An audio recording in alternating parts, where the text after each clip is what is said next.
আল্লাহ রাব্বুল আলামিন এই কোরআনুল কারীমের মধ্যে জানিয়েছেন পৃথিবীর বুকের মানুষদের মধ্য থেকে যারা পৃথিবীতে আগমন করেছে আদম আলাইহিস সালাম থেকে শুরু করে আজ পর্যন্ত এই মানুষগুলোর মধ্যে 7 শ্রেণীর মানুষ আছে যারা জালেম। কি বললাম বলেন তো? জালেম। তার পরিচয় দুনিয়াতে যাই হোক না কেন, কোনো দেশের রাষ্ট্রপতি, প্রধানমন্ত্রী, উকিল, জজ, ব্যারিস্টার, চেয়ারম্যান, এমপি যাই হোক না কেন, কিন্তু আল্লাহ বলছেন এই বিষয়গুলো তোমার মধ্যে থাকলে তুমি জালেম। এই জালেমদের পরিচয় আমাদের জানা দরকার আছে না নাই? আর একটু জোরে বলুন, আছে না নাই? আমার একটা বৈশিষ্ট্য হলো যে আমি শুধু একাই কথা বলবো তা হবে না। আমি প্রথমেই বলেছি ইসলামের বিজয় হয়েছে ইমানের উপরে ডিপেন্ড করে। ইসলামের বিজয় মুসলমানদের সংখ্যার দিকের উপর ডিপেন্ড করে ইসলামের বিজয় হয় নাই। সুতরাং চাঁপাইনবাবগঞ্জবাসীর কয়লেট দিয়ার থেকে যেই কয়েকজন মুসলমান ইমানদার এখানে এসেছেন, চিন্তার কোনো কারণ নেই, এটা কখনো দুশ্চিন্তাগ্রস্ত হওয়ার কারণ নেই।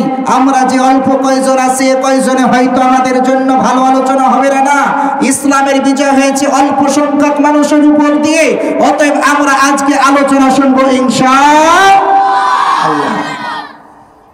আল্লাহ সুবহানাহু ওয়া তাআলা এই কোরআন কেন দিয়েছেন আমাদেরকে, আমরা ভূমিকায় 2-4টা কথা শুনে মেয়ের আলোচনায় চলে যাব ইনশাআল্লাহ।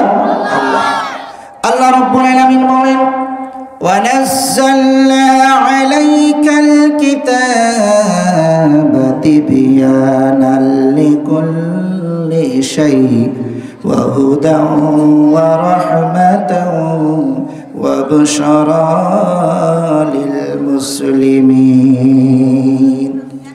আল্লাহ রাব্বুল আলামিন পবিত্র কোরআনুল কারীম 16 নম্বর সূরা নাহলের 89 নম্বর আয়াতে কারিমার মধ্যে আল্লাহ তাআলা জানাচ্ছেন এই কিতাবখানা আমি তোমাদের জন্য দিয়েছি, তোমাদের উপরে এই জন্য দিয়েছি যে তোমাদের ব্যক্তিগত জীবনে যাহা কিছু প্রয়োজন, পারিবারিক জীবনে যাহা কিছু প্রয়োজন, সামাজিক জীবনে যাহা কিছু প্রয়োজন, রাষ্ট্রীয় জীবনে যাহা কিছু প্রয়োজন, সমস্ত বিষয়গুলো তিবিয়ানাল লিকুল্লি শাই, আমি সমস্ত বিষয়গুলো খুলে খুলে স্পষ্ট করে বর্ণনা করে দিয়েছি।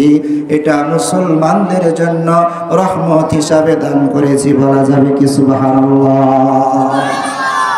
ও মুসলমান ভাইরা আমার, আল্লাহ রাব্বুল আলামিন সূরা নামের 38 নম্বর আয়াতে কারিমার মধ্যে বললেন মা ফাররাতনা ফিল কিতাবি মিন শাই, এই কিতাবখানা এমন একখানা কিতাব, পৃথিবীতে এমন কোনো বিষয় নেই যেই বিষয়ের কথা আমি এই কিতাবের মধ্যে উল্লেখ করি নাই। জোরে বলা যাবে কি সুবহানাল্লাহ? আপনার ব্যক্তিগত জীবনে যাহা কিছু প্রয়োজন, সামাজিক জীবনে যাহা কিছু প্রয়োজন, পারিবারিক জীবন, রাষ্ট্রীয় জীবন, আন্তর্জাতিক জীবন, সমস্ত কিছু আল্লাহ রাব্বুল আলামিন কোরআনুল কারীমের মধ্যে দিয়ে দিয়েছেন। আল্লাহ বলছেন হে দুনিয়ার মানব সম্প্রদায়, তোমরা এটাকে সংবিধান অনুযায়ী তোমরা ফলো করে চলবে। ফামান তাবিআ হুদায়া ফালা খাউফুন আলাইহিম ওয়ালা হুম ইয়াহজানুন, ফালা খাউফুন আলাইহিম ওয়ালা হুম ইয়াহজানুন। 2 নম্বর সূরাতুল বাকারার 38 নম্বর আয়াত।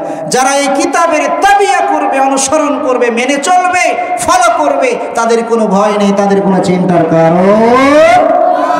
ও মুসলমান ভাইরা আমার, এই জন্য কোরআন শুধু আমরা নামাজে তেলাওয়াত করব না, এই কোরআন শুধু কোরআনের বিধান অনুযায়ী শুধু রোজায় রাখবো না, এই কোরআনের বিধান অনুযায়ী শুধু আমরা শুধুই ত্যাগ করব না, এই কোরআনের বিধান অনুযায়ী শুধু আমরা হজই করব না, বরং কোরআনের ব্যক্তিগত জীবন থেকে শুরু করে আন্তর্জাতিক জীবন পর্যন্ত, রান্নাঘর থেকে শুরু করে সংসদ ভবন পর্যন্ত এই কোরআন অনুযায়ী সমাজ বিনির্মাণ করতে গিয়ে যদি আমাদের যত রকমের প্রচেষ্টা প্রয়োজন তত রকমের প্রচেষ্টা আমরা করে যাবো। যারা বলেন ঠিক না বেঠিক?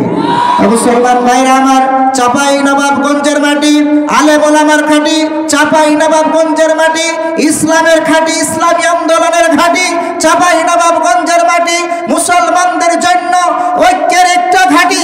সুতরাং আমরা এখান থেকে তরুণ জান যুবক ভাইদেরকে বলে আজকের আলোচনার প্রারম্ভে বলতে চাই, বাংলার দ্বিতীয় স্বাধীন স্বাধীনতা আনতে গিয়ে যেমন বাংলাদেশে এক ঝাঁক তরুণ বুকের তাজা রক্ত ঢেলে দিয়েছে, তেমন আগামী দিন যদি কোরআনের রাজ কায়েম করতে গিয়ে আবার ডাক আসে, প্রয়োজনে আমরা হাত দেব, প্রয়োজনে পা দেব, প্রয়োজনে বুকের তাজা রক্ত বিলিয়ে দিতে রাজি আছেন কারা? দুইটি হাত তুলে আল্লাহকে দেখাই দে।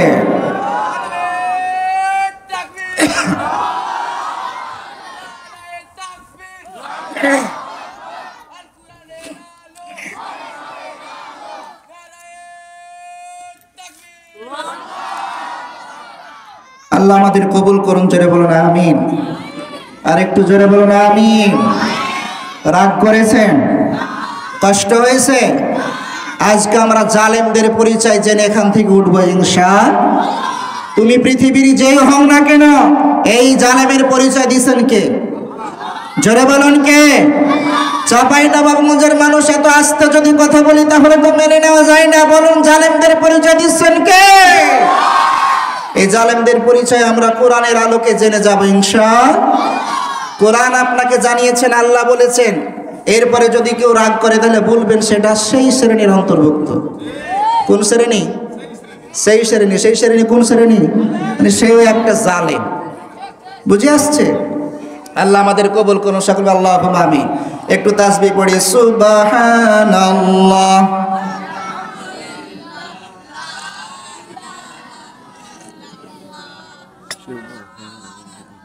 লা ইলাহা ইল্লাল্লাহ মুহাম্মাদুর রাসূলুল্লাহ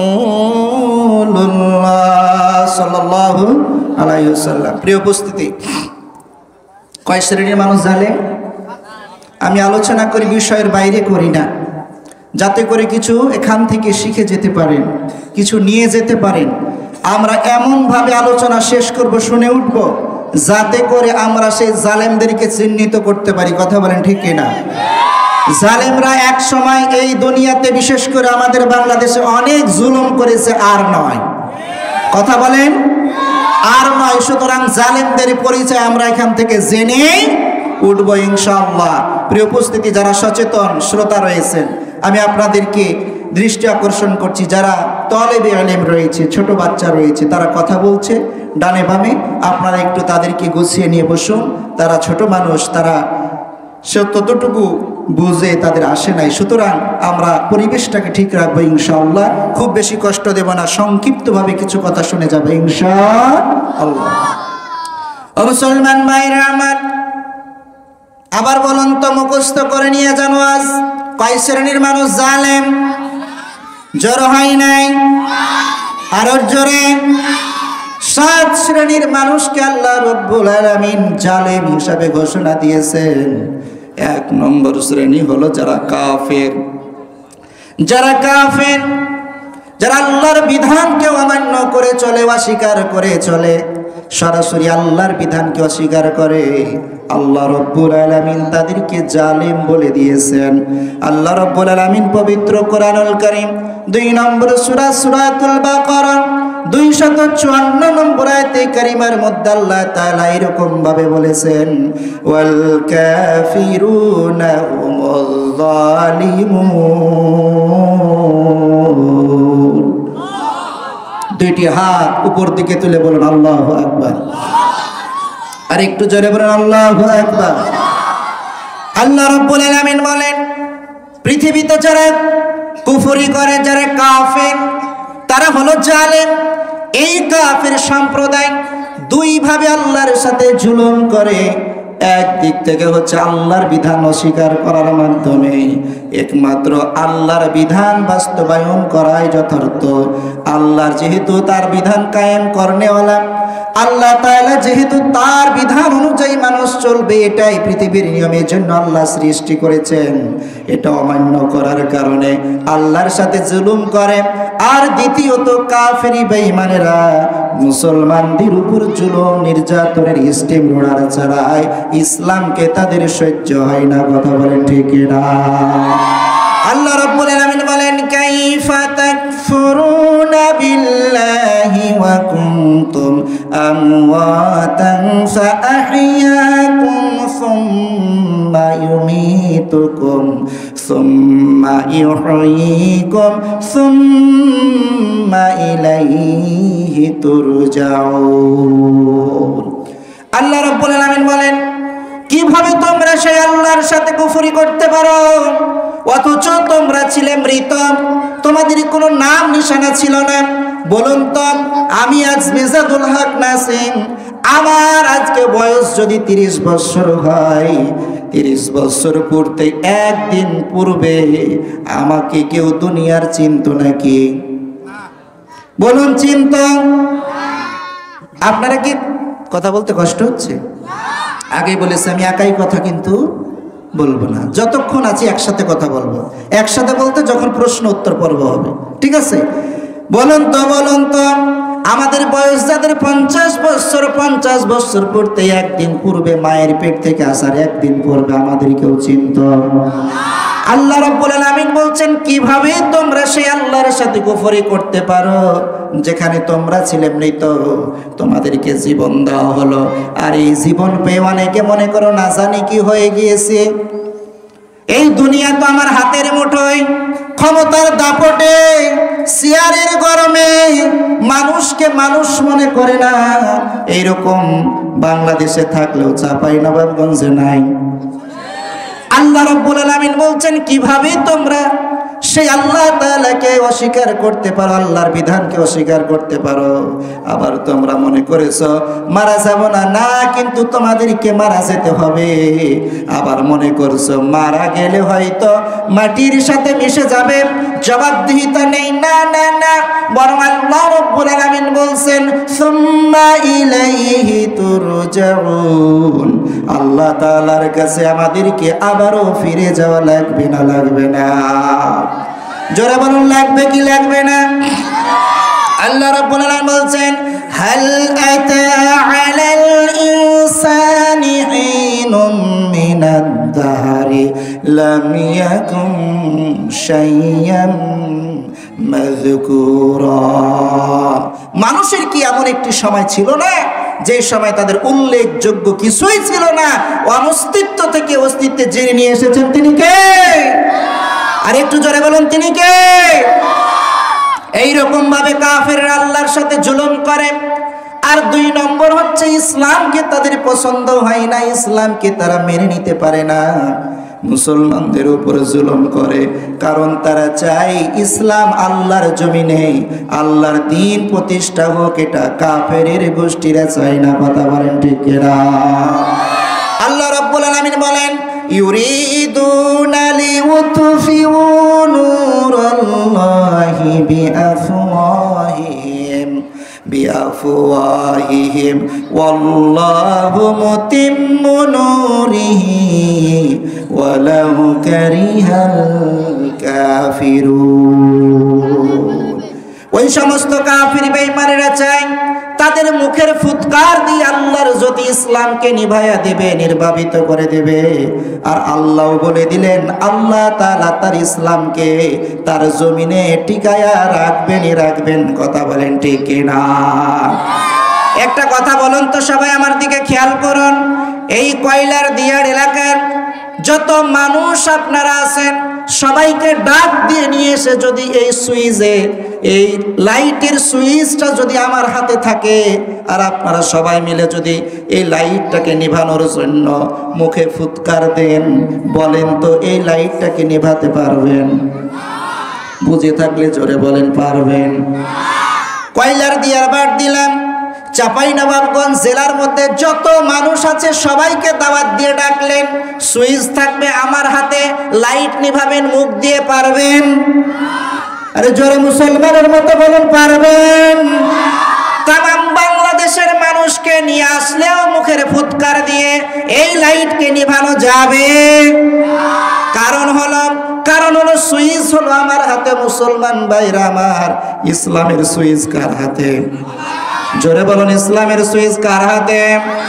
আল্লাহ যদি ইসলামের সুইচ কন্ট্রোল করে, তামাম পৃথিবীর কাফের মুসলমানেরা যদি মুখের ফুৎকার দিয়ে ইসলামকে নিভাইয়া দিতে চায়, কাফেরের গোষ্ঠীরা ইসলামকে নিভানো তো দূরের কথা, ইসলামের 1% কোনো ক্ষতি করতে পারবে না। কথা বলেন ঠিক কিনা? এই জন্য দেখা গিয়েছে মুসা আলাইহিসসালামের আমলে মুসার পিছনে লেগেছিল ফেরাউন, অর্থাৎ ইসলামের পিছনে লেগেছিল। ফেরাউনকে আল্লাহ পানিতে চুবাইয়া মেরেছে না মারে নাই? মুসা আলাইহিসসালামের ধর্ম থেকে গিয়েছে ইব্রাহিম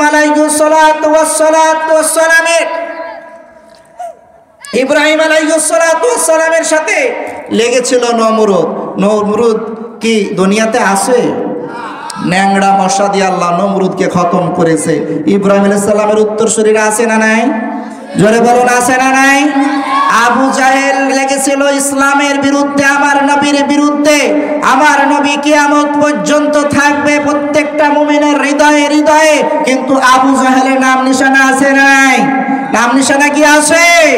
বিগত 16 বছরে যারা মুসলমানদের উপর জুলুম নির্যাতন করেছে, আলেম ওলামাদের উপর জুলুম নির্যাতন করেছে, ইসলামের ক্ষতি করার চেষ্টা করেছে, সময়ের ব্যবধানে আল্লাহ তাআলা তাদেরকে নিশ্চিহ্ন করে দিয়েছেন।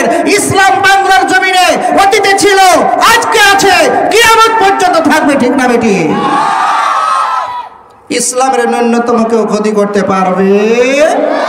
জোরে বলুন পারবে? ও মুসলমান ভাইরা আমার, এই কাফের বেঈমানেরা মুসলমানদের উপর জুলুম করত, নির্যাতন করত। জুলুম নির্যাতন করত 3টি উপায়ে। জোরে বলুন কয়টি উপায়ে? আরেকবার জোরে বলুন কয়টি উপায়ে? 3টি উপায়ে। 1 নম্বর লিউসবিতুকা, আল্লাহ রাব্বুল আলামিন বলেন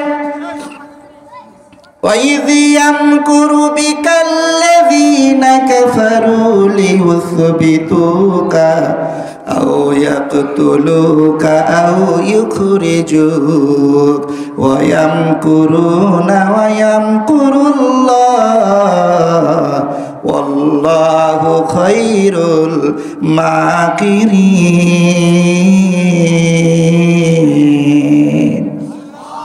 আল্লাহু আকবার বলা যাবে না? আর একটু জোরে বলুন আল্লাহু আকবার। 2খানা হাত উপর দিকে তুলে বলুন আল্লাহু আকবার। আল্লাহ রাব্বুল আলামিন বলেন কাফের বেঈমানেরা স্বয়ং বিশ্ব নবী সহ মুসলমানদেরকে, এমনকি আরো একটু বাড়ায় বলি স্পষ্টভাবে, পৃথিবীর সূচনা লগ্ন থেকে ইসলামের পক্ষে যারা ছিল তাদেরকে যুগে যুগে যারা জালেম ছিল তাদেরকে 3 ভাবে কষ্ট দিয়েছে, 3 ভাবে জুলুম নির্যাতন করেছে। জোরে বলুন কয়ভাবে?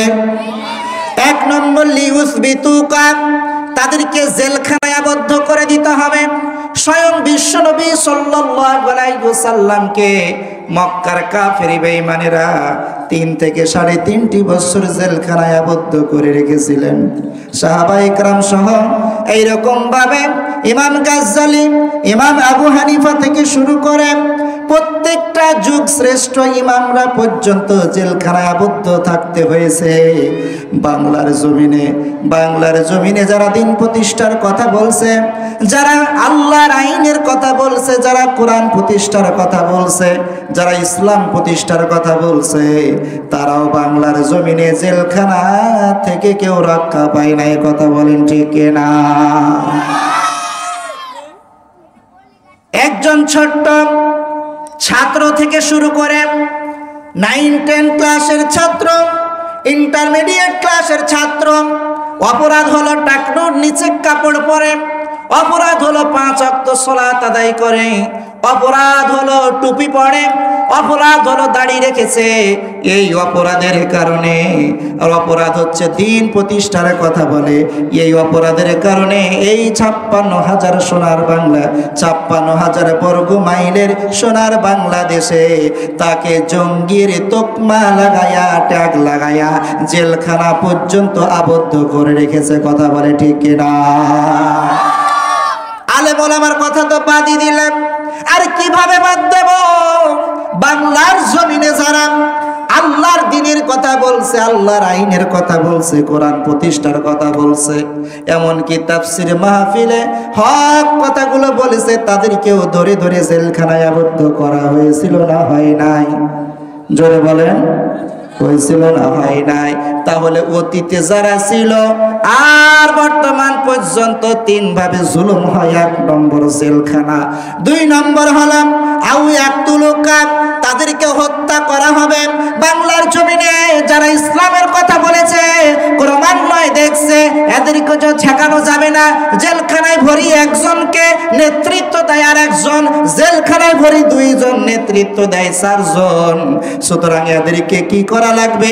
দুনিয়া থেকে খতম করা লাগবে। বাংলার জমিনে ইসলাম থাকার কারণে অসংখ্য মানুষকে ক্রস ফায়ার দিয়ে অসংখ্য মানুষকে ফাঁসির কাস্টে পর্যন্ত ঝুলিয়ে দিয়েছে। কথা বলে ঠিক কিনা? মুসলমান ভাইরা আমার, পরিশেষে আরেকটা কথা বলি। 3 নম্বর আল্লাহ তাআলা বলছেন লিউখরিজুকা, দেশ থেকে বের করে দিবে। এগুলো আমি বানায় বলছি না, কোরআনে আছে। সূরা আনফাল 8 নম্বর সূরার 29 নম্বর আয়াতে কারিমা খুলে দেখেন, আল্লাহ তাআলা সেখানে বলছেন 3 নম্বর ষড়যন্ত্র কাফেরদের ছিল, দেশ থেকে বের করে দেবে, নিবন্ধন বাতিল করে খারিজ করে দেবে, যাতে করে তারা আল্লাহর জমিনে আল্লাহর দ্বীন প্রতিষ্ঠা করতে না পারে। কথা বলেন ঠিক কিনা?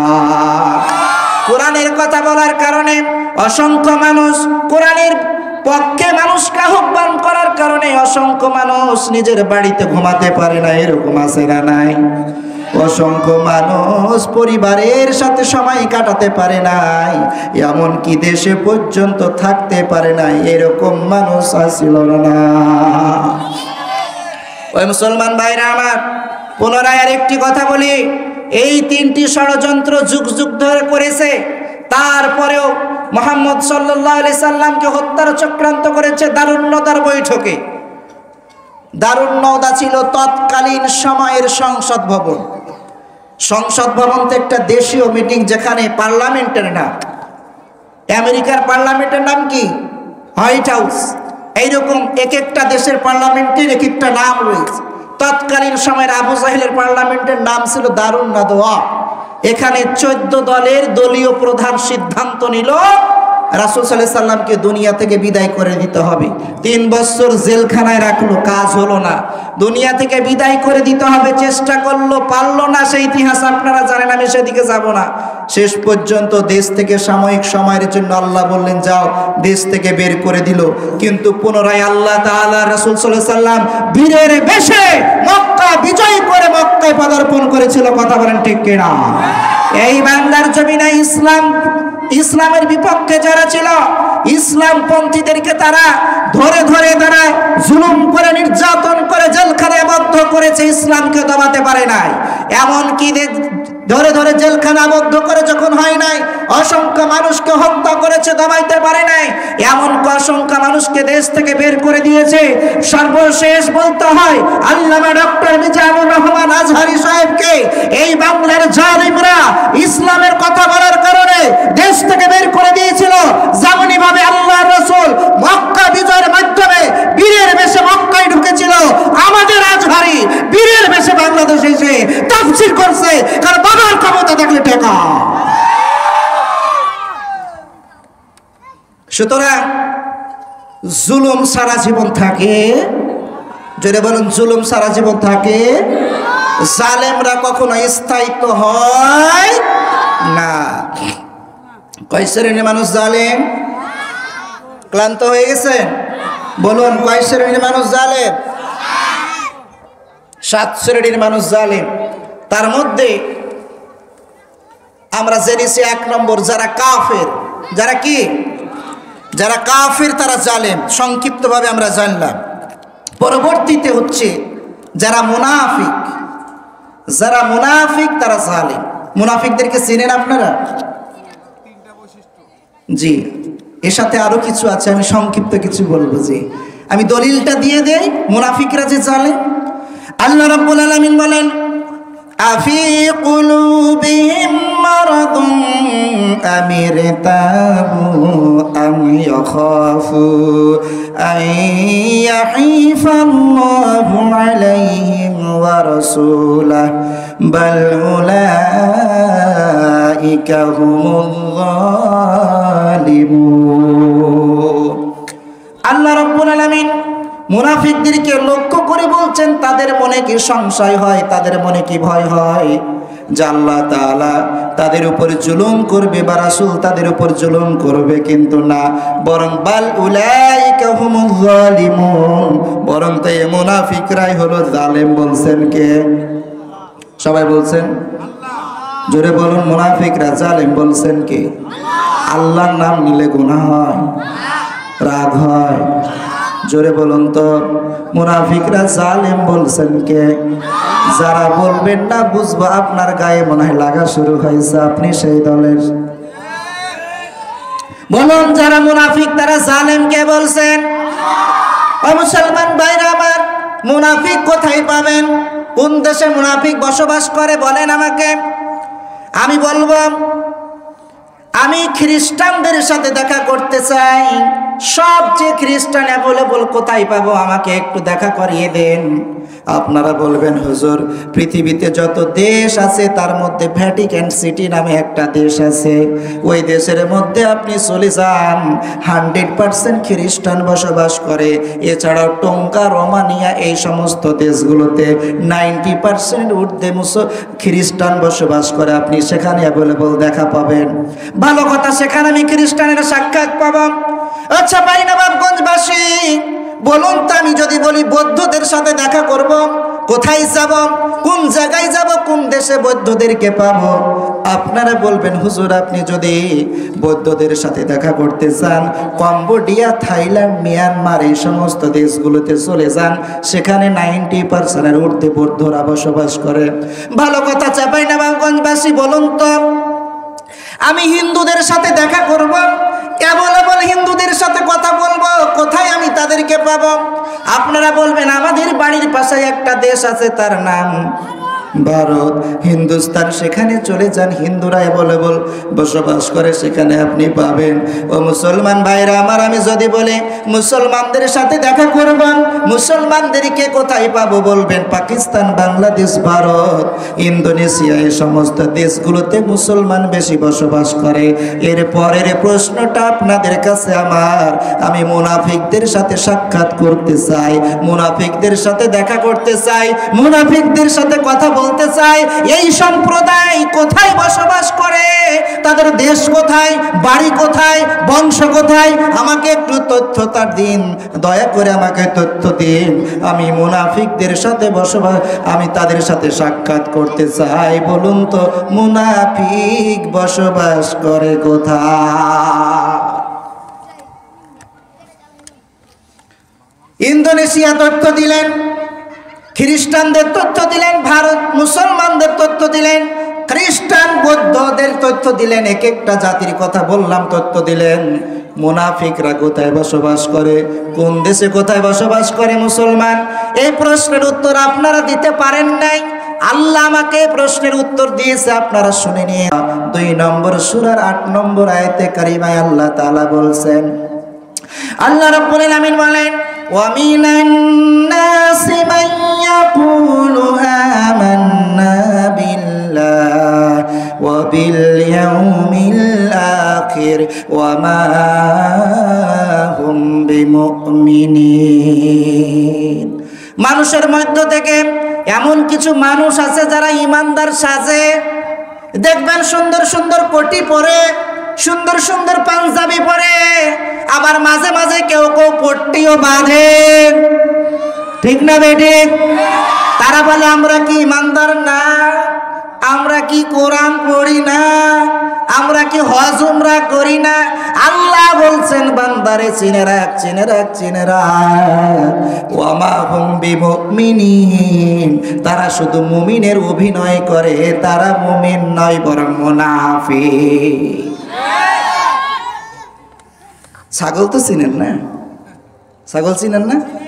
একজন ব্যক্তির একটা ছাগল মারা গিয়েছে, উদাহরণ দিন বোঝার জন্য। মাঝে মাঝে একটা খুব হৃষ্টপুষ্ট খাসি মারা গিয়েছে, চিন্তা করলো, খুব উপস্থিত বুদ্ধি ছিল ছাগলওয়ালার, চিন্তা করলো হাই রে, এত বড় একটা খাসি মারা যাবে, এটা কি মেনে নেওয়া যায়?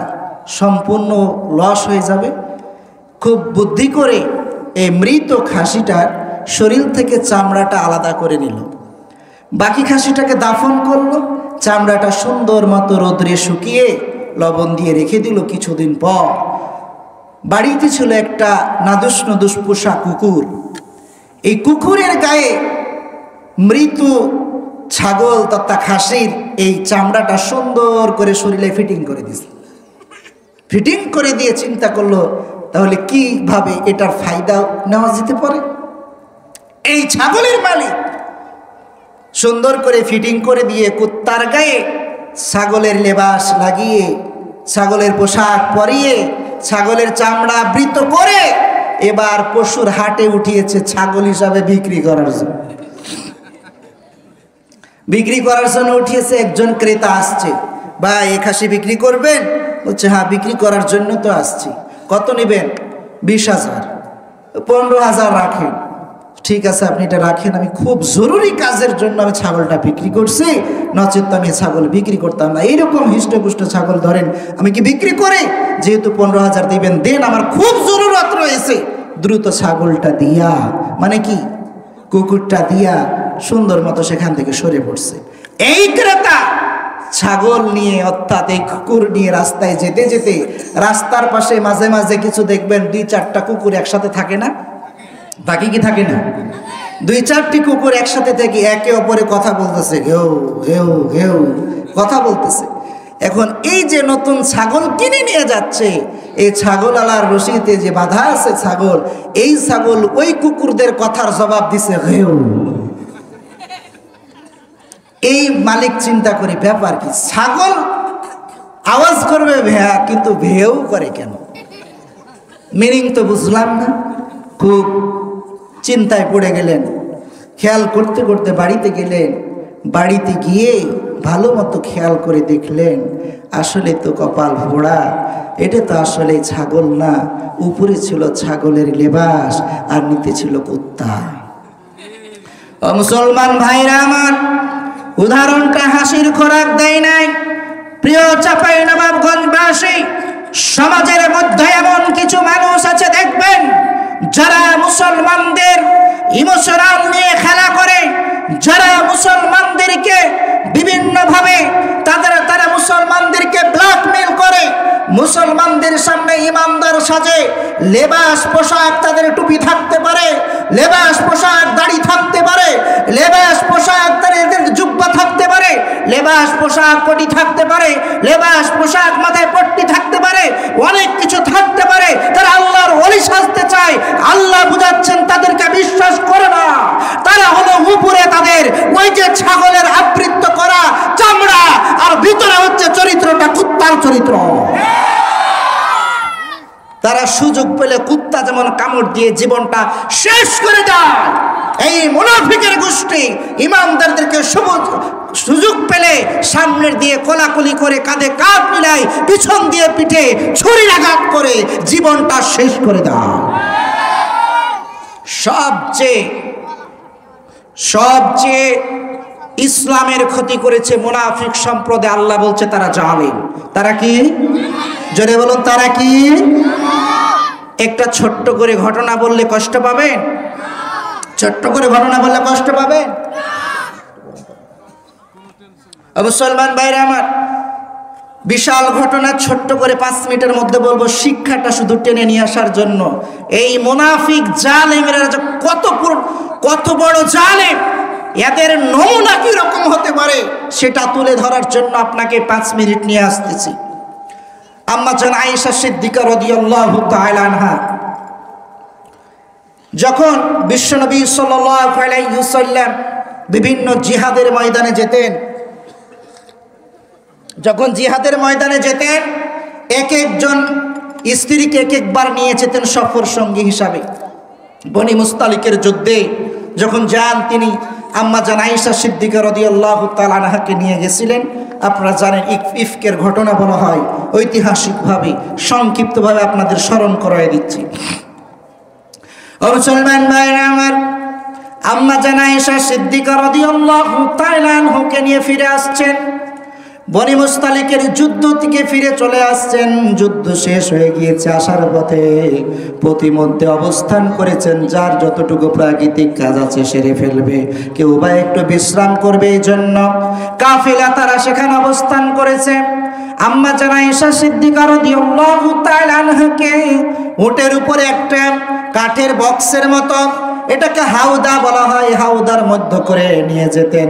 আম্মাজান প্রাকৃতিক কাজ ছাড়তে গিয়েছিলেন, ফিরে এসে আসার পথে দেখলেন হঠাৎ করে আম্মাজানের গলায় যে স্বর্ণের চেন ছিল, যে হার ছিল, সে হারটা তিনি খুঁজে পাচ্ছেন না, গলার মধ্যে নেই। তিনি আবার পুনরায় খুঁজতে খুঁজতে গেলেন। আর এই দিকে আম্মাজান শারীরিক দিক থেকে ক্ষীণ ছিলেন, শারীরিক দিক থেকে অনেক পাতলা মতো ছিলেন, যার কারণে হাউদার মধ্যে আছেন কি না আছেন এটা বুঝে উঠতে পারে নাই। উটের উপরে হাউদা চড়াইয়া দিয়া কাফেলা সামনে অগ্রসর হয়েছে।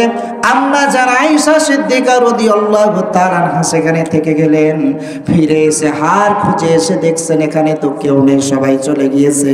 বুদ্ধিমতী আম্মা জান আয়েশা সিদ্দিকা রাদিয়াল্লাহু তাআলা আনহা সেখানে অবস্থান করলেন। সেখানে অবস্থান করা অবস্থায় সবাই তো চলে গিয়েছেন, অবস্থান করছে। বিশ্বনবীর নির্দেশ মতে সাফওয়ান নামের একজন সাহাবী, সাফওয়ান রাদিয়াল্লাহু তাআলা আনহু জিহাদের ময়দান থেকে সমস্ত কাজগুলো গোছায়া সবার শেষে ফিরে আসছিলেন। আস্তে আস্তে দেখলেন আম্মা জান একটা গাছের নিচে বিশ্রাম করছে। দেখা মাত্র তো তিনি বুঝে ফেলেছেন অ্যাক্সিডেন্ট হয়েছে। তিনি শুধু বলছেন ইন্না লিল্লাহি ওয়া ইন্না ইলাইহি রাজিউন, শুধু এতটুক কথা বলেছেন, সাথে সাথে আম্মা জান নিজেকে গোটায় নিলেন। তখন তিনি বুঝতে পারলেন অ্যাক্সিডেন্ট হয়েছে। তিনি উট থেকে নেমে গেলেন, আম্মা জানকে উটের উপরে বসালেন, উটে রশি ধরে ধরে নিয়ে যে কাফেলার সাথে সংযুক্ত হয়ে গেলেন। এইভাবে বাড়ি পর্যন্ত পৌঁছে গেলেন। আম্মা জান গিয়ে পৌঁছার পরে অসুস্থ হয়ে পড়েছেন, দীর্ঘ 1 মাস অসুস্থ ছিলেন। এইদিকে মুনাফিক সর্দার আব্দুল্লাহ ইবনে উবাই সহ তার সেলা সামসারা সমস্ত মুনাফিকরা তারা ছড়িয়ে দিয়েছে।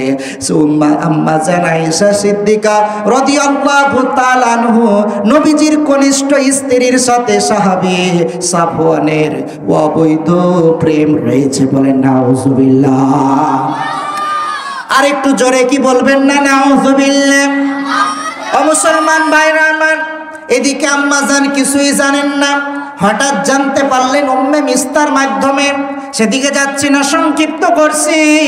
জানার পরে আম্মা জান মিলায় দেখলেন বিশ্বনবী তো সত্য আমার সাথে ঠিক মতো কথা বলে না। বিশ্বনবীর কাছে অনুমতি নিয়ে বাবার বাড়ি গেলেন। বাবা আবু বকর রাদিয়াল্লাহু তাআলা আনহু ওই সময় তখন তিনি কোরআন তেলাওয়াত করছিলেন। বাবাকে বললেন, বাবা যেগুলো শুনছি আসলে কি সত্য?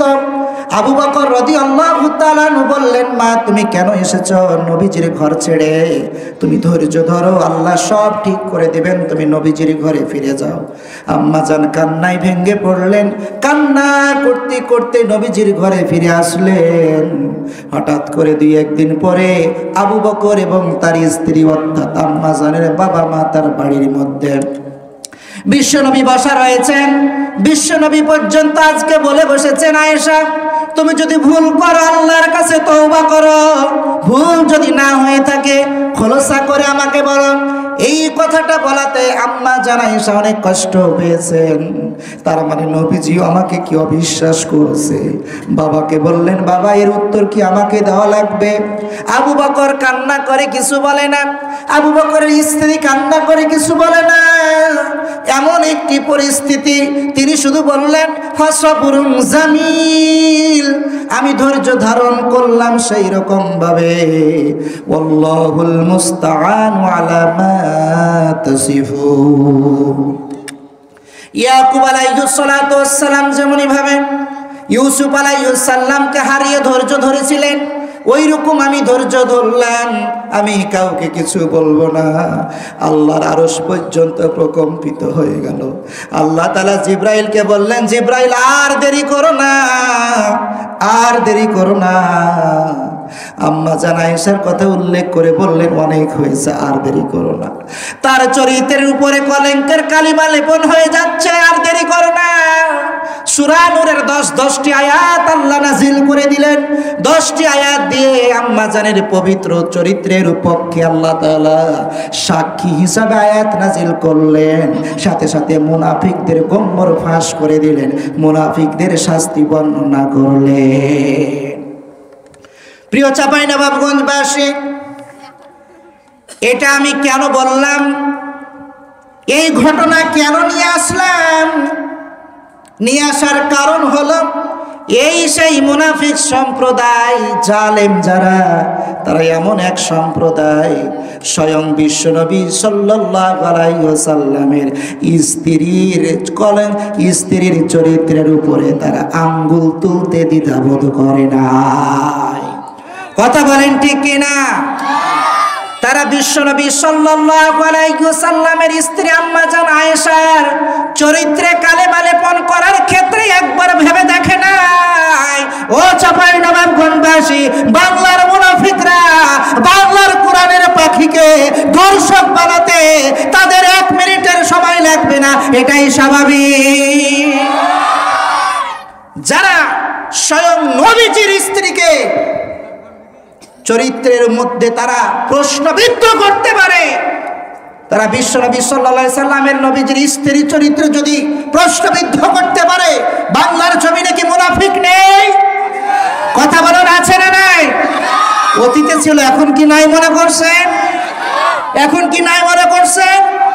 যারা আল্লামা কোরআনের পাখি আল্লামা দেলোয়ার হোসেন সাঈদীকে, যারা বিশ্ব বরেণ্য মুফাসসিরিন ইকরামকে ধর্ষণের আসামি বানিয়েছে, তাদের কাছে এটা কিছুই মনে হবে না, কারণ তাদের চরিত্র এত খারাপ, বিশ্ব নবীর স্ত্রীর চরিত্রে প্রশ্নবিদ্ধ করেছে তারা। কথা বলেন ঠিক কিনা? কিন্তু এতটুকু কথা একটাই বলে দেয়, বর্তমানে অনেকেই ডক্টর মিজানুর রহমান আজহারি ভাইয়ের পিছনে লেগেছে। কথা বলেন ঠিক কিনা? এই মুহূর্তে চাঁপাইনবাবগঞ্জের মাহফিল থেকে শুধু এতটুকু বলে দেয়, কোরআনের পাখি আল্লামা সাঈদীর পিছনে যারা লেগেছিল, আল্লাহ সময়ের ব্যবধানে এখান থেকে দেশ থেকে বিতাড়িত করতে 45 মিনিট তারা সময় পেয়েছিল। তোমরা যারা আল্লামা আজহারির বিরুদ্ধে লেগেছ, 45 সেকেন্ড সময় পাবে না। তারা দেশ থেকে পালানোর সময় পেয়েছে।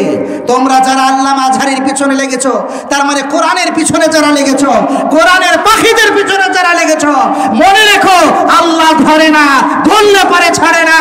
তারা তো দেশ থেকে পালাতে পেরেছে, তোমরা ততটুকু সময় পাবে না, ততটুকু সময় পাবে না, ততটুকু সময় পাবে না। প্রিয় উপস্থিতি, এই মুনাফিক সম্প্রদায় জালেম কে বলছেন? জোরে বলুন, বলছেন কে? সুতরাং 1 নম্বর কাফেররা জালেম, 2 নম্বর মুনাফিকরা জালেম। কে বলছেন? আল্লাহ তাআলা বলছেন। কয় শ্রেণীর মানুষ জালেম? হলো কত শ্রেণীর? আরো আছে 5 শ্রেণী। অনেক সময় লাগবে, সংক্ষিপ্ত সময়ে আর 2-1 শ্রেণী বলা যাবে? থাকা যাবে সাথে না শেষ করে দেব? একটু জিকির করে লা ইলাহা ইল্লাল্লাহ।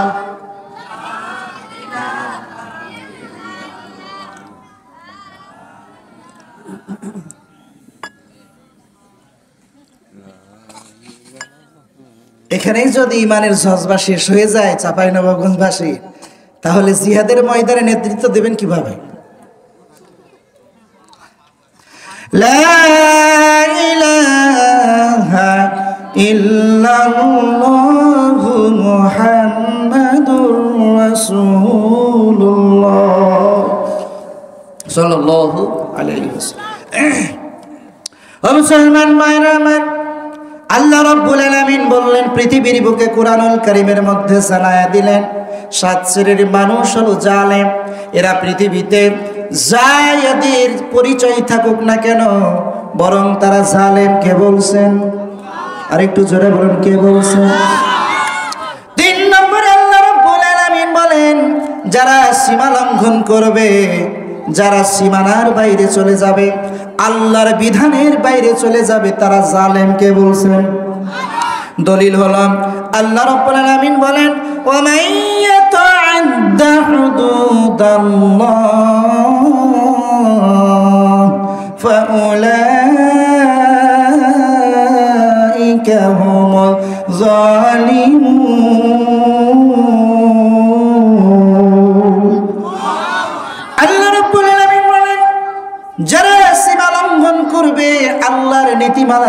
চলবে।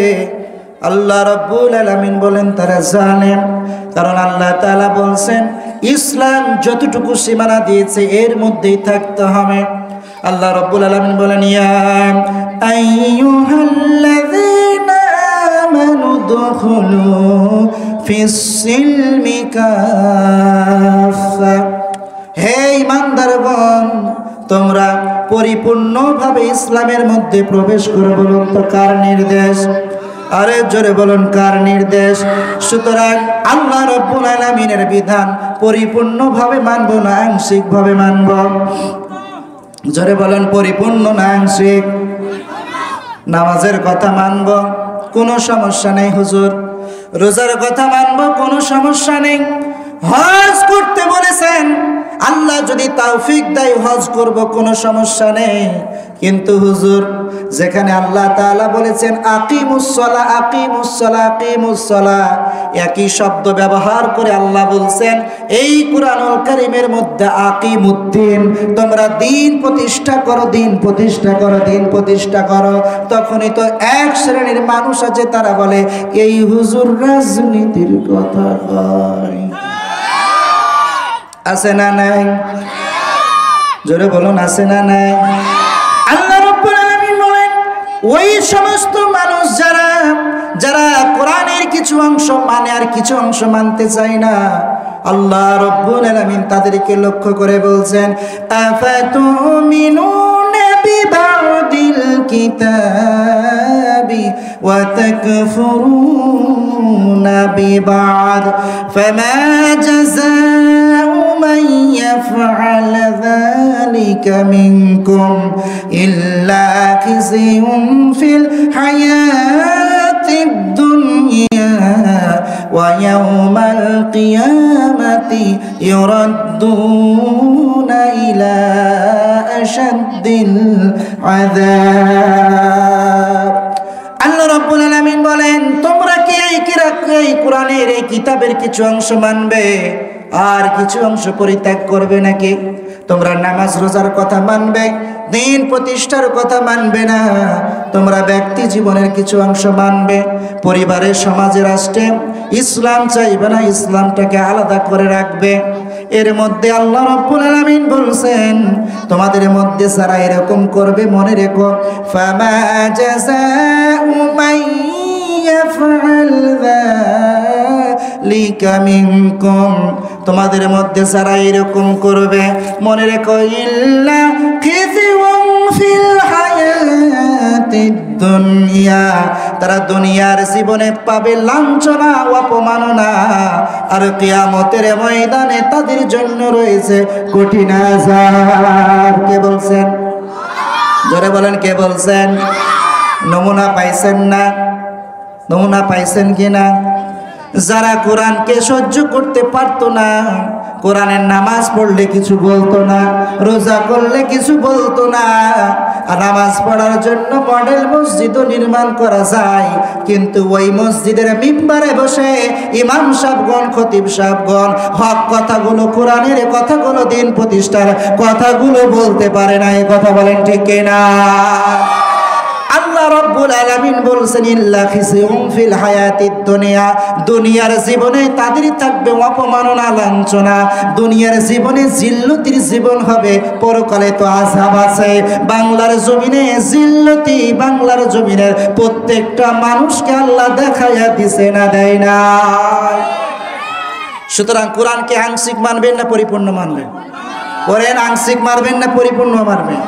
জোহরের নামাজ ফরজ কয় রাকাত? জোরে বলেন কয় রাকাত? 4 রাকাত। এখন যদি অনেকে মনে করেন হুজুর সময়ের স্বল্পতা 3 রাকাত পড়লাম, 1 রাকাত বাকি রাখলাম পরে পড়বনি, অথবা 4 রাকাত পড়লে যতটুকু সওয়াব হতো, সাপোজ 10 সওয়াব হতো, 10টা নেকি আল্লাহ দিত, আমি 3 রাকাত পড়লাম, আমাকে আল্লাহ 8টা দিলেই হবে। বলেন হবে? হবে না? দেখেন ফতোয়া কিন্তু বুঝে শুনে দিয়েন। হবে? জোরে বলেন হবে? একটা গণিত শুরু করেছেন, গণিত করবেন, অঙ্ক করবেন, অঙ্ক করতে করতে পুরো সম্পূর্ণ অঙ্ক ঠিক করছেন, এক জায়গায় 10-এর জায়গায় 9, 9-এর জায়গায় 10 করছেন। এই অঙ্ক যেহেতু যদি 10 লাইনের হয়ে থাকে, তো 10 মার্কের যদি হয়ে থাকে, তাহলে 1 লাইন ভুল হয়েছে, তাহলে তো 9 পাবেন, তাই না? পাবেন না? মুসলমান ভাইরা, ইসলামকে যদি মানতে হয়, এই ক্ষেত্রেও আপনাকে পরিপূর্ণ মানতে হবে না আংশিক? এখন বলবেন হুজুর, পরিপূর্ণ তো মানা সম্ভব। কথা বলেন, সম্ভব? আমার ভাষা বুঝতে কষ্ট হয়। অনেকেই বলবেন হুজুর 100% কোরআন মানা তো সহজ নয়, মানা সম্ভব নয়, কি করতে পারে? বলবেন কি বলবেন না? যৌক্তিক আছে কিনা? এবার আসুন, আপনারা কথা বলছেন না, কষ্ট হয়, দোয়া করে দেব। আর 2, 4, 5, 10 মিনিট অল্প কিছু কথা বলা যাবে? কষ্ট হচ্ছে? এবার বলেন, একজন মানুষের 3টা ছেলে সন্তান, কয়জন? উদাহরণ, ওই যে বলবেন যে হুজুর 100% কোরআন তো মানা যাবে না, মানে মানা সম্ভব হবে না, সম্ভব নয় এই পরিবেশে, এটা বলবেন স্বাভাবিক। এই জন্য আসেন উদাহরণ, কয়জন সন্তান? বাবা অসুস্থ বাবা বলল, বাবা আমার খুব ডাবের পানি খাওয়ার ইচ্ছা হয়েছে। বাবা, বড় ছেলে, আপনাদের কয়লার দিয়ার বাজার আছে? ডাব পাওয়া যায় না? কানসার্ট বাজার যাওয়া লাগবে নাকি? আচ্ছা, যাই হোক, কানসার্ট বাজারে গেল, যাওয়ার পরে দেখলো ডাব আছে, 80 টাকা দাম, একটা ডাবের দাম। কোনো মতে দর কষাকষি করতে করতে এই বড় সন্তান, এই বৃদ্ধ বাবার বড় সন্তান 75 টাকা পর্যন্ত বলছে, আর 5 টাকার জন্য তার ডাব নেয় নাই। ফিরে এসে বাবাকে বলছে, বাবা 1 গ্লাস পানি হবে, এই ডাবের পানি খেয়ে কি হবে বলো তো? এই 1 গ্লাস ডাবের পানির দাম 80 টাকা নেবে, এর আমি 75 টাকা পর্যন্ত বললাম, তারপরে দিল না, চিন্তা করছো? সুতরাং ডাবের পানি খাওয়া লাগবে না বাবা। ঠিক আছে, মেজো ছেলে চিন্তা করলো, ঘর থেকে শুনছে বাবা ডাবের পানি খেতে চায়, বড় ছেলে নিয়ে আসে নাই, কানসার্ট বাজার গেল, অন্য একটা দোকানে গিয়ে কোনো মতে পাইছে 75 টাকায় নেবে, কিন্তু এই বেচারা এবার 70 টাকা পর্যন্ত উঠছে, 5 টাকার জন্য ডাব আর নাই। ঘুরে এসে সেই বড় ছেলের মতো বলছে, বাবা দেখো তোমার বড় ছেলে তো পাই নাই, আমি পেয়েছিলাম, 5 টাকা কম নিতে বললাম, এই বেচারা কোনোভাবেই কম নেবে না। পানি তো না বলো, যদি ঠান্ডা পানি খেতে মনে চায় একটু ফ্রিজ থেকে দিই, ডাবের পানি খাওয়া লাগবে না। ছোট ছেলে ইনকাম করে না, এতটুকু বয়স, 14 বছর 15 বছর বয়স, চিন্তা করলো বাবার ডাবের পানি খাওয়ার জন্য আরজ করেছে, আর ছেলেদের এই অবস্থা, কি করা যায়? টাকা তো পকেটে নেই। বাড়ির ডাবের গাছ ছিল, দেখলো 2-3টা ডাব আছে, কোনো দিন ডাব গাছে উঠে না। এই ছোট ছেলে ডাব গাছে উঠার সাহস করলো, ডাব গাছে উঠেও গিয়েছে। যেই সময় ডাবটা কাটবে, ডাব কেটে ফেলাবে, ডাব পড়ার আগে সে নিজে পড়ে গিয়ে ডান পাটা ভেঙে গেল। এবার যদি আমার ভাষা বুঝে থাকেন, আমার কথার মিনিং বুঝে থাকেন, সঠিকভাবে সমস্যারে জোরে করে উত্তর দিবেন। আচ্ছা বলেন তো, এই মুহূর্তে বাবার 3 সন্তানের মধ্যে কোন সন্তানের প্রতি বাবা বেশি খুশি হয়েছে? ছোটটা। আচ্ছা, একজন তো ডাব খাওয়াতে পারলো না, ডাব খাওয়ানোর আগেই তো পড়ে পা ভাঙলো, উল্টিয়ে ছোট ছেলে তো একটা অ্যাক্সিডেন্ট ঘটিয়েছে, তো ছোট ছেলের প্রতি বাবা কেন দুর্বল হবে? তার কারণ হলো বাবা ভালো মতোই বুঝতে পারছে প্রকৃতভাবে চেষ্টাটাকে করছে। মুসলমান ভাইরা আমার, 100% ইসলাম মানতে হবে, কোরআনকে আংশিক মানলে হবে না। এটা যেমন সত্য, আপনি বলবেন 100% মানা তো কষ্টকর হুজুর, এই মুহূর্তে তো 100% মানার মতো পরিবেশ সমাজ ব্যবস্থা আমাদের নেই, এটাও সত্য। আপনার জায়গা থেকে প্রকৃত চেষ্টা কতটুকু করেছেন বান্দা হিসাবে, রব হিসাবে, বান্দার ব্যাপারে আল্লাহ জানে না? ওটার উপর ডিপেন্ড করে আল্লাহ খুশি হবেন, কিয়ামতের দিন মাফ করে দেবেন। জোরে বলুন সুবহানাল্লাহ। ও মুসলমান ভাইরা আমার, 7 শ্রেণীর মানুষ জালেম, খুব বেশি লম্বা করব না, শুধু এখন শ্রেণীগুলো বলে চলে যাব, আপনাদের কষ্ট দেব না। 3 নম্বর শ্রেণী পর্যন্ত আমরা জানছি। 4 নম্বর শ্রেণী হলো আল্লাহ রাব্বুল আলামিন পবিত্র কোরআনুল কারীমের মধ্যে বলছেন, ওয়া মাল্লাম ইয়াহকুম বিমা আনজালাল্লাহু ফাউলাইকা হুমুয যালিমুন। যারা আমার নাজিলকৃত কিতাব দিয়ে যারা বিচার ফয়সালা করে না, তারা কি? বুঝে থাকলে বলেন তারা কি? কে বলছেন? আল্লাহ রাব্বুল আলামিন বলেন, যারা আমার এই নাজিল করা কিতাব অনুযায়ী তাদের ব্যক্তিগত জীবনের বিচার ফয়সালা গ্রাম্য পরিষদ, ইউনিয়ন পরিষদ, জজ কোর্ট, হাইকোর্ট, সুপ্রিম কোর্ট যারা কোরআন অনুযায়ী বিচার ফয়সালা করে না, তারা জালেম। বলুন তো, বাংলাদেশ স্বাধীন হওয়ার পর থেকে 53 বছরে এ পর্যন্ত একটাও কি কোরআনের আইন অনুযায়ী বাংলাদেশে বিচার হয় নাকি? জোরে বলুন, হয়? একটা পর্যন্ত হয় না। এমনকি এই বাংলার জমিনে, আল্লাহর জমিনে 2টা আইন ছাড়া ইসলামের কোনো আইন নেই। একটা হচ্ছে বিবাহ বন্ধনে আবদ্ধ করানো, আর 2 নম্বর হচ্ছে জমি জমার বন্টন নামা।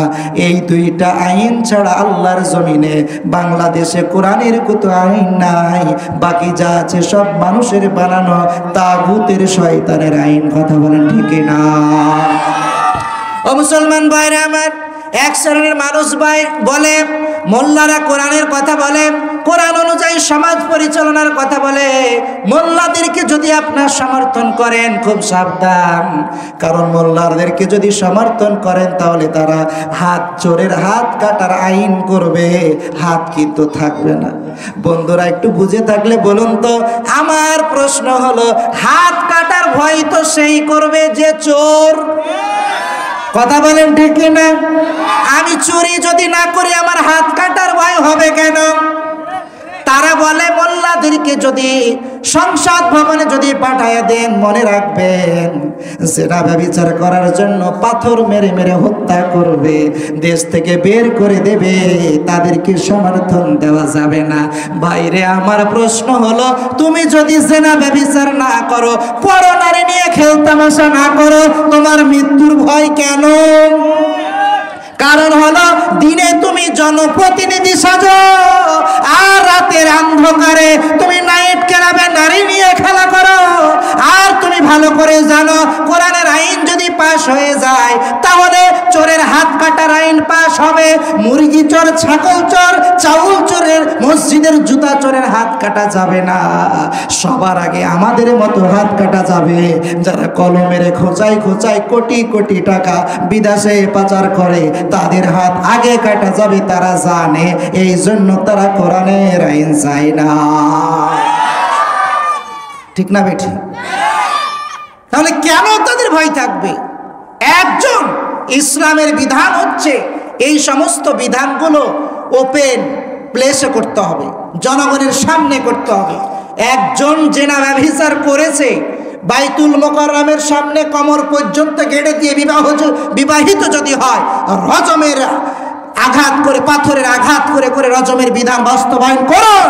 আর যত মিডিয়া রয়েছে সমস্ত মিডিয়া সেটাকে ফলো আপ করুন, প্রত্যেকটা মিডিয়া সেটাকে সম্প্রচার করুন। দেখবেন বাংলাদেশের যত ভাবির সাথে দেবরের অবৈধ ভালোবাসা আর শালিকার সাথে দুলাভাইদের অবৈধ ভালোবাসা তো দূরে যাক, বাংলাদেশের প্রত্যেকটা নাইট ক্লাবে পুলিশের অভিযান চালানো লাগবে না, এমনিতে সব বন্ধ হয়ে যাবে। একটা চোরের হাত কাটার আইন পাশ করুন, দেখবেন চুরি করা তো দূরে যাক, স্বর্ণ ফেলে রাখবেন তাও কেউ নেবে না। এর নাম হচ্ছে কোরআনের বিধান। আল্লাহ বলছেন, যারা এই কোরআনের বিধান চাই না, কোরআনের বিধান অনুযায়ী বিচার ব্যবস্থা পরিচালনা করে না, তারা জালেম। এটা আমি বলছি না আল্লাহ বলছেন? আমি বলছি না আল্লাহ বলছেন? মোল্লার কথা না আল্লাহর কথা? রেফারেন্স দেন সূরা মাইদার 45 নম্বর আয়াত, 5 নম্বর সূরার 45 নম্বর আয়াত। প্রিয় উপস্থিতি, আল্লাহ রাব্বুল আলামিন আমাদেরকে সহি বুঝ দান করুন। সকলে বলে আল্লাহুম্মা আমিন। আরেকটু জোরে বলুন আমিন। মুসলমান ভাইরা, আমরা পরিশেষ পর্যায়ে আছি। 5 নম্বরে আমরা চলে যাচ্ছি। আমরা এটা বলে দিয়ে লাস্টের টুকুতে একটু সময় দেব। 5 নম্বর হচ্ছে যারা ইসলামের শত্রুকে বন্ধু বানায় তারা জালেম। বলছেন কে? আর একটু জোরে বলুন কে? আল্লাহ রাব্বুল আলামিন বলেন দলিলিয়াম আইয়ুহাল্লাযীনা আমানু লা তাত্তাখিযু আবাকুম ওয়া ইখওয়ানিকুম আউলিয়া ইন ইসতাহাব্বুল কুফরা আলাল ঈমান ওয়া মান ইয়াতাওয়াল্লাহুম মিনকুম ফাউলাইকা হুমুল যালিমুন। আল্লাহ তাআলা বলছেন হে ঈমানদারগণ লা তাত্তাখিযু তোমরা সম্পর্ক লাগবে না আবাকুম ওয়া ইখওয়ানিকুম তোমাদের বাপও যদি হয় তোমাদের ভাইও যদি হয় তারপরও তাদের সাথে সম্পর্ক রাখা যাবে না যদি তাদের ইনিস্তাহাব্বুল কুফরা আলাল ঈমান ঈমানের চাইতে কুফরির প্রতি আকৃষ্ট যদি বেশি থাকে, আল্লাহর আইনের চাইতে আল্লাহর কিতাবের চাইতে মানব রচিত কিতাবের প্রতি মানব রচিত বিধানের প্রতি মতবাদ মতাদর্শের প্রতি যদি বেশি আগ্রহ থাকে বেশি ভালোবাসা থাকে, আল্লাহ তাআলা বলছেন যদিও তোমার বাবা হয় যদিও তোমার ভাই হয় তাদের সাথে এই ব্যাপারে কোনো প্রকার আপোষ করা যাবে না। তাহলে বাতিলরা আমাদেরকে কিভাবে অফার করে, কিভাবে আমরা তাদের অফার মেনে নিতে পারবো? আরে আমার ইসলাম তো আমাকে শেখাচ্ছে, আমার ইসলাম আমাকে শেখাচ্ছে আমার জন্মদাতা বাবাও যদি হয় আমার সহোদর ভাই যদি হয় তারপরেও কুফরির সাথে যদি আতাত থাকে কুফরি মতবাদে যদি বিশ্বাস করে আর আমি তাহলে তাকে কোনোভাবেই বাবা হিসাবে শ্রদ্ধা করব আলাদা কথা, এই ব্যাপারে তার সাথে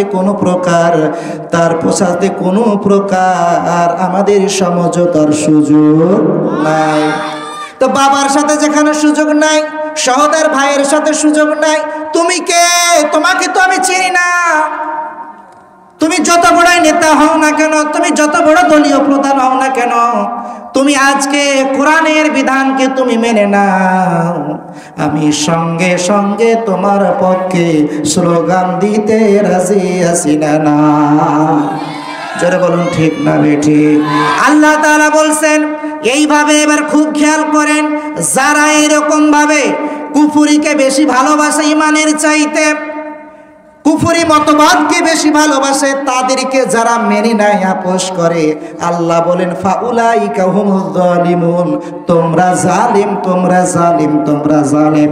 সুতরাং যারা কোরআনের বিধান চাই না, কোরআনের আইন চাই না, ঈমানকে পছন্দ করে না, কুফরিকে পছন্দ করে, তাদের সাথে আমাদের কোনো প্রকার আতাত নাই। কথা বলেন ঠিক কিনা? ও মুসলমান ভাইরা আমার, পরিশেষে আপনাদেরকে বলি 7 শ্রেণীর মানুষ জালেম বলছেন কে? আরো জোরে বলুন কে? লাস্টে এতটুকু বলি, আল্লাহ তাআলা বলছেন ওয়ালা তালমিজু আনফুসাকুম ওয়ালা তানাবাজু বিল আলকাব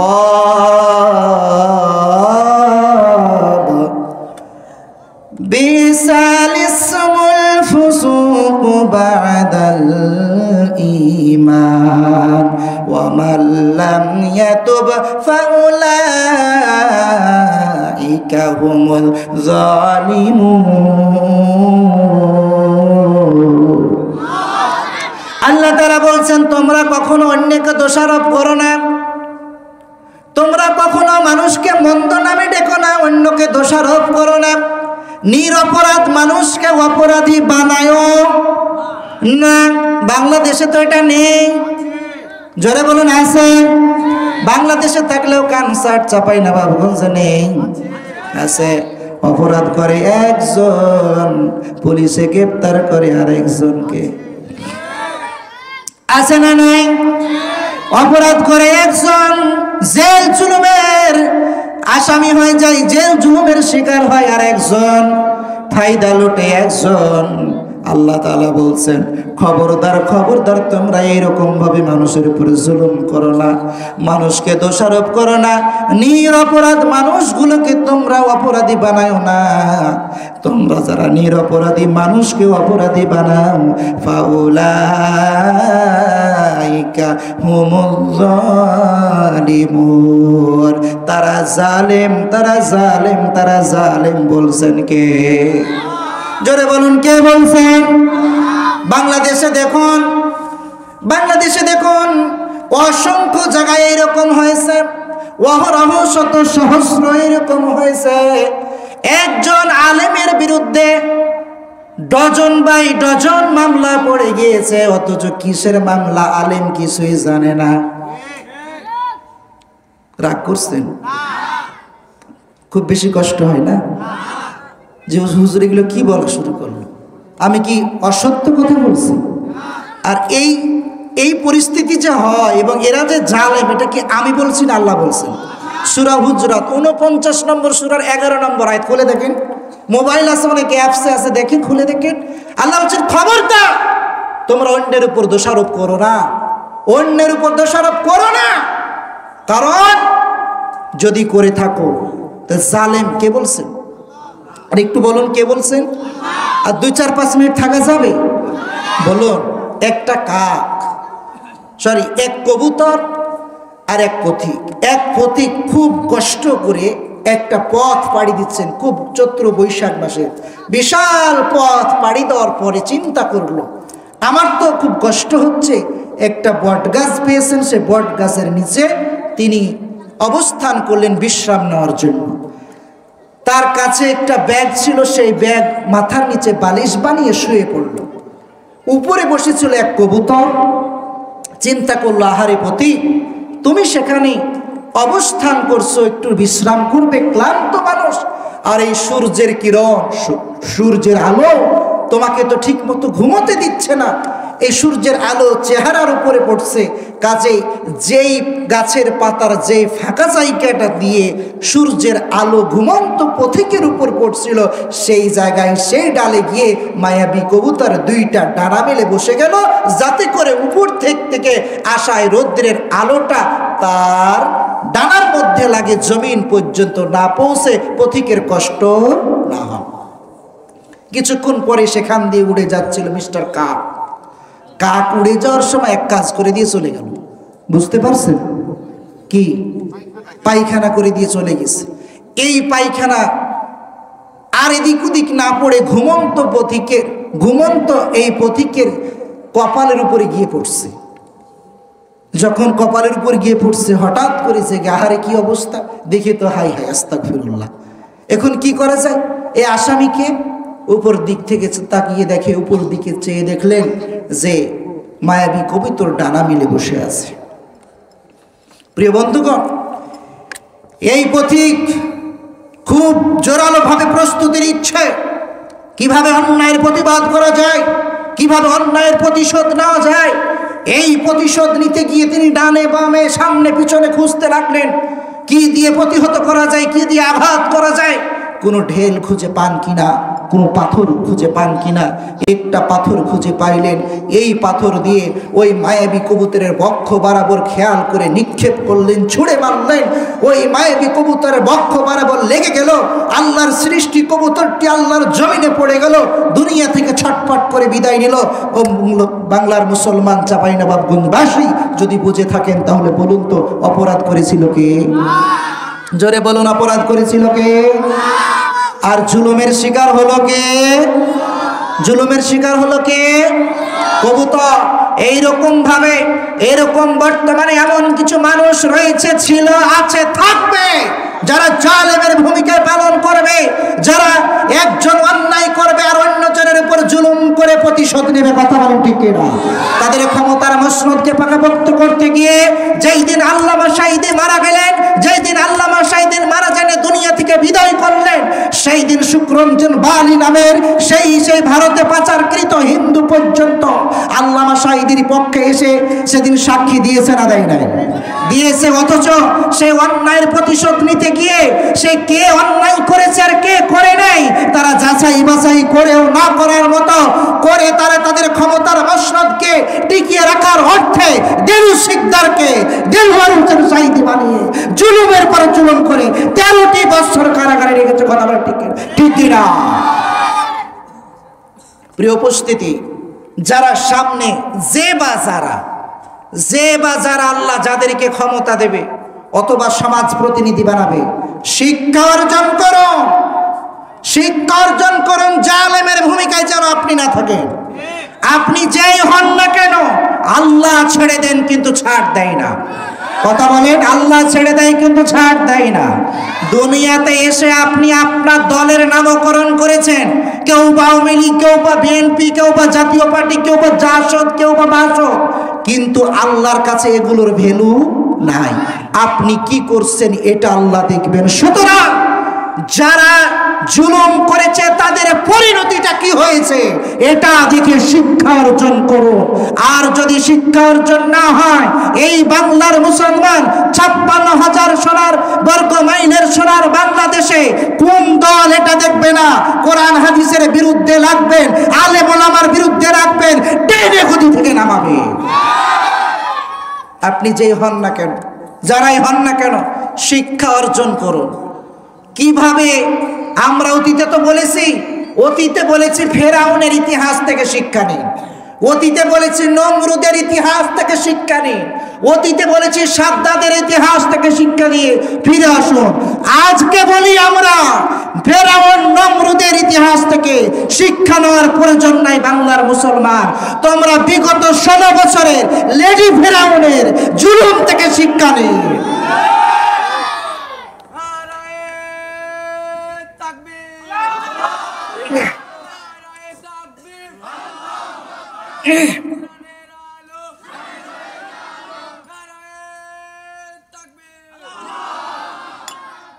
প্রিয় ভাইরা, প্রিয় উপস্থিতি, প্রিয় চাঁপাইনবাবগঞ্জবাসী, যেদিন কোরআনের পাখি দুনিয়া থেকে চলে গেল, বিশ্বাস করুন তার সাথে আমার কোনোদিন দেখা হয় নাই, কোনোদিন কথা হয় নাই। আমি ছোট্ট মানুষ, কথা হয় নাই। যেই দিন সংবাদটা প্রচার হয়ে গেল, এই জালেমের গোষ্ঠীরা যখন দেখলো যে তাকে ফাঁসির রায় দিয়ে তাকে দুনিয়া থেকে বিদায় করা যাবে না, কারণ এই বাংলার জনগণ মেনে নেবে না। কথা বলেন, পৃথিবীর ইতিহাসে এমন কোনো নজির নেই যে একজন বিখ্যাত মানুষের জন্য, রাজনীতিবিদের জন্য বা কারো জন্য একটা অন্যায় রায়ের প্রতিবাদে একই দিনে 3 শতাধিক মানুষ জীবন দিয়েছে। পৃথিবীর কোনো ইতিহাসে নেই। যেটা ঘটেছে আল্লামা সাঈদীর ইতিহাসে। যখন দেখলো কাজ হবে না, সুকৌশলে তারা দুনিয়া থেকে তাদেরকে বিদায় করে দিল। তাকে ইনজেকশন পুশ করে যখন দুনিয়া থেকে বিদায় করে দিল, সেগুলোর সমস্ত এই জুলুমের বিচার হবে না? হবে কি হবে না? একদিন হবে কি হবে না? ও মুসলমান, মনে রাখো, স্বাধীনতার যুদ্ধ অপরাধীদের বিচার যদি দেশ স্বাধীন হওয়ার 50 বছর পরে যদি বাংলার জমিনে করা সম্ভব হয়, আল্লামা সাঈদীকে যারা হত্যা করেছ তাদের বিচার আজ হোক কাল হোক, 1 শতাব্দী পরে হলো, তাদের বিচার হবেই হবে।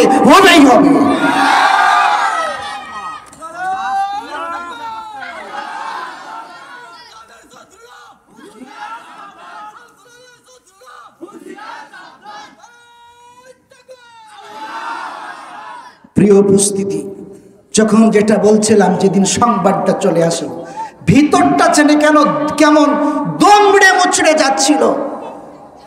কোন আলেমের মৃত্যুতে, জগৎ বিখ্যাত অনেক আলেম মারা গিয়েছে, কোন আলেমের মৃত্যুতে আমার এতটা হৃদয় কাঁদে নাই। ফুফড়ে শুধু কান্না করেছে, বালিশ মুখে নিয়ে কান্না করেছি আল্লামা কোরআনের পাখির জন্য। এই জালেমের গোষ্ঠী আমাদেরকে, শহীদ আল্লামার জন্য আমাদেরকে স্টেজ পর্যন্ত দোয়াটুকু করতে দেয় না। এই জন্য শিক্ষা নিন, যারা কোরআনের পাখির বিরুদ্ধে লেগেছিল, যারা কোরআনের পাখির বিরুদ্ধে লেগেছিল, পালানোর জন্য রান্না করা ভাত রিজিকে জুটে নয়। এই জন্য যারা আগামীতে যে বাজারে আসবেন, কোন দল আমরা দেখবো না, কিন্তু কোরআনের বিরুদ্ধে লাগতে চাইেন না, কোরআনের পাখিদের বিরুদ্ধে আসতে চাইেন না, নচেত তারা রান্না ভাত করা খেতে পারে না। 45 মিনিট সময় পেয়েছিল, আপনারা 45 সেকেন্ড পাবেন না। বাংলার জনগণ আপনাদের নিশ্চিহ্ন করে দেবে। আল্লাহ আমাদের কবুল করুক, আল্লাহুম্মা আমিন। মুসলমান ভাইরা আমার, বিশ্বনবী জনাবে মুহাম্মদুর রাসূলুল্লাহ সাল্লাল্লাহু আলাইহি ওয়াসাল্লাম বলছেন 2 মিনিটের মধ্যে আপনাদেরকে ছেড়ে দেব। ইত্তাকি দাওয়াতাল মাজলুম, তোমরা মাজলুমের দোয়া থেকে বেঁচে, বদদোয়া থেকে বেঁচে থাকো। তোমরা মাজলুমের বদদোয়াকে ভয় করো, কেননা ফাইন্নাহা লাইসা বাইনাহা ওয়া বাইনাল্লাহি হিজাব। একজন মাজলুম যখন আল্লাহর দরবারে দোয়া করে, তখন এই মাজলুমের দোয়ার মাঝে আল্লাহর মাঝে কোনো পর্দা থাকে না। করা মাত্র দোয়া কবুল হয়ে যায়। দোয়া করতে দেরি, কবুল হতে দেরি নাই। 2 দিন আগে আর পরে দোয়া কবুল হবেই হবে। জালেমের মসনদ কাঁপবে কাঁপবে, মাজলুম বিজয় হবেই হবে, বলেছেন কে? একজন জেলে, এটা কোরআন হাদিস না, মাজলুমের পক্ষে আল্লাহ কিভাবে দাঁড়ান, মাজলুমের দোয়া যে বিফলে যায় না, তার দৃষ্টান্ত স্বরূপ একটা এক্সাম্পল আপনাকে দিচ্ছি। এক জেলে তার মাছ ধরে, নদীতে মাছ ধরে, এটা বিক্রি করে তার সংসার চলে। বিগত 3 দিন ধরে নদীতে কোনো মাছ পাই নাই। 4র্থ দিনে মাছ পেয়েছে। এই মাছ, বিরাট একটা মাছ পেয়েছে, মনের আনন্দে নদীর তীর দিয়ে যাচ্ছে, মাছ বিক্রি করব, আজকে সন্তান সন্ততির মুখে একটু আহার তুলে দেব। হঠাৎ করে দেখলো এক পাতি নেতার আগমন। কিছু দেখছেন না সমাজে এরকম থাকলে, আমাকে চিনো, আমি কে, আছে না নাই? মানে ওই যে পুঁটি মাছ লাফাই বেশি, আর বোয়াল মাছ, কাতল মাছ, এগুলো যেগুলো থাকে, এগুলো পানির মধ্যে আসে না নাই বোঝা যায় না। এই পাতি নেতা চিন্তা করলো, এই জেলে মাছ দেনে দেখি, ঠিক আছে দিলাম। কত দাম? এত দাম, এতটুকু হবে। আমি কি চিনো? না তো স্যার, আপনাকে তো চিনার আমার প্রয়োজন নেই, আমার মাছের দাম এত, আপনি দিন, আমি চলে যাব, আপনাকে চিনার প্রয়োজন নেই। বাট বেশি কথা বলোস, তার চিলা চয়াকারে চা, চয়াকারে চা কি, তাদেরকে বলে যাও বাসায় দিয়ে আসো। ঠিক আছে, চলে গেল। এই মাছ নিয়ে চলে গেল। এই জেলে খুব কষ্ট পেলেন, এই জেলেও বাড়িতে চলে গেল। আজকেও তার পরিবারে খাবার জুটল না। এই নেতার কিছুদিন পরে হাতের মধ্যে একটা আঙ্গুলে ইনফেকশন তৈরি হলো। মাছ যখন জোর করে ছিনিয়ে নিচ্ছিল, ওই সময় মাছের গায়ের যে কাঁটা থাকে, সেই কাঁটা দিয়ে সেই একটা আঙ্গুলের মধ্যে ফুঁড়ে দিয়েছিল। সেই ফুঁড়ে দেওয়ার কারণে একটা আঙ্গুলে ইনফেকশন শুরু হলো। ইনফেকশন হতে হতে এক পর্যায়ে যখন সুস্থ হলো না, ভালো ডক্টরের কাছে যখন গেল, ডক্টর বললেন, দেখুন, আপনাকে যদি বাঁচতে হয় তাহলে আপনার হাত কবজি পর্যন্ত কেটে ফেলা লাগবে, নচেত আপনার বাঁচার সম্ভাবনা খুব কম। এখান থেকে ভাইরাস হয়ে আপনার শরীরে সংক্রামক ব্যাধি ছড়িয়ে পড়বে, বাঁচাতে লাগবে, হাত থাক আর না থাক। সে ব্যক্তি এখান থেকে হাত কেটে ফেলল। এরপর পুনরায় সার্জারি করে বেঁধে দিলেন। ডক্টরের কাছে যখন গেলেন, ডক্টর তো আশ্চর্য, যেখানে হাত উন্নতির দিকে যাওয়ার কথা, ভালো হওয়ার দিকে যাওয়ার কথা, সেখানে কেন এখন পর্যন্ত কোনো ভালোর দিকে নমুনা দেখছি না। তিনি আবার পুনরায় বললেন, দেখুন, হয়তো বা কম কাটা হয়েছে, এখান পর্যন্ত ভাইরাস ছিল, আপনাকে যদি বাঁচতে হয় এই কোনোই পর্যন্ত আপনার হাত কেটে ফেলতে হবে। পুনরায় বাঁচতে তো হবে, পুনরায় হাত কোনোই পর্যন্ত কেটে ফেললেন। কেটে ফেলার পর তিনি চিন্তা করলেন, এবার হয়তো সুস্থ হয়ে যাব, চিকিৎসা চলছে।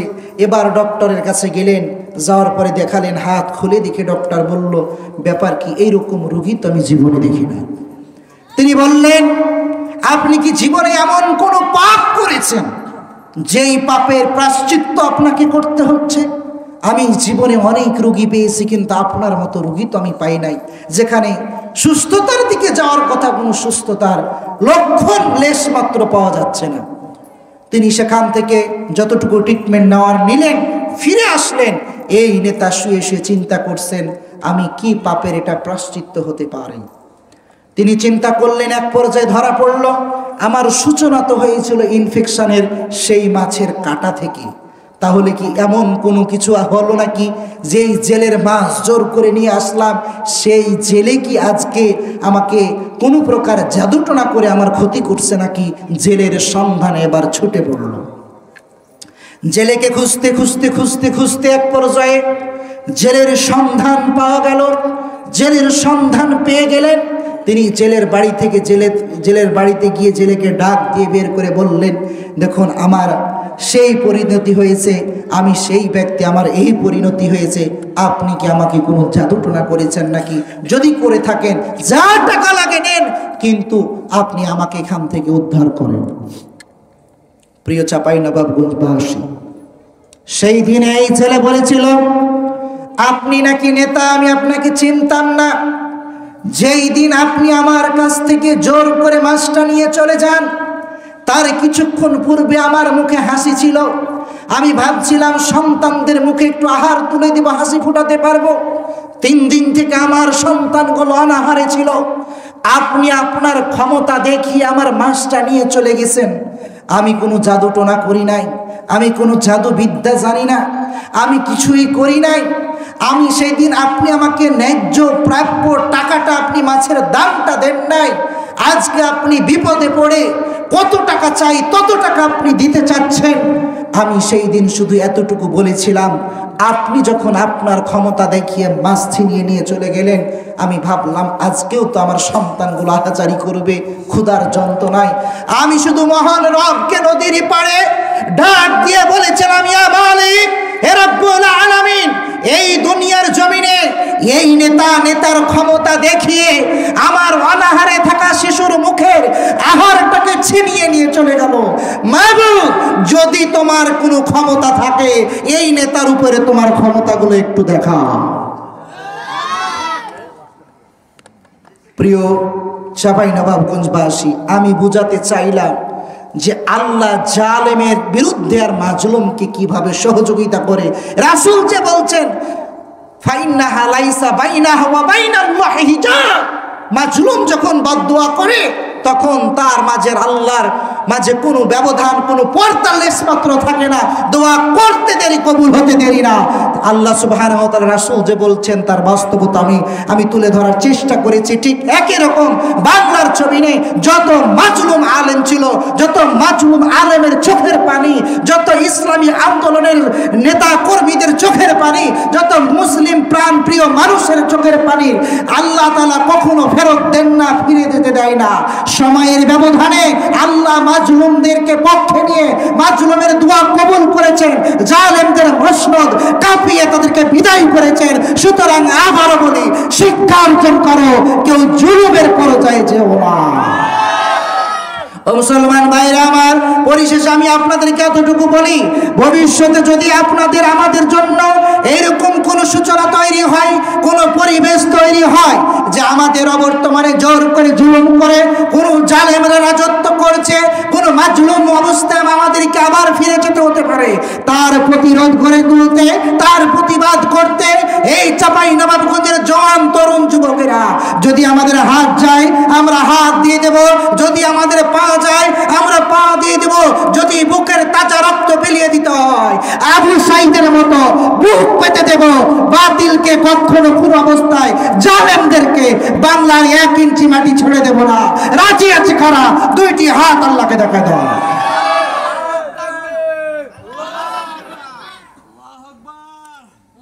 আল্লাহ আমাদের কবুল করুক, আল্লাহুম্মা আমিন। কয় শ্রেণীর মানুষ জালেম আমরা চিনতে পারছি তো? আল্লাহ আমাদের কবুল করুক, আল্লাহুম্মা আমিন। জালেমদের এই জুলুম থেকে আমাদেরকে হেফাজত করুন, আল্লাহুম্মা আমিন। পৃথিবীর সমস্ত জালেমকে, বিশেষ করে আমাদের দেশের যত জালেমরা রয়েছে, জালেমদেরকে হেদায়েত দান করুন, আল্লাহুম্মা আমিন।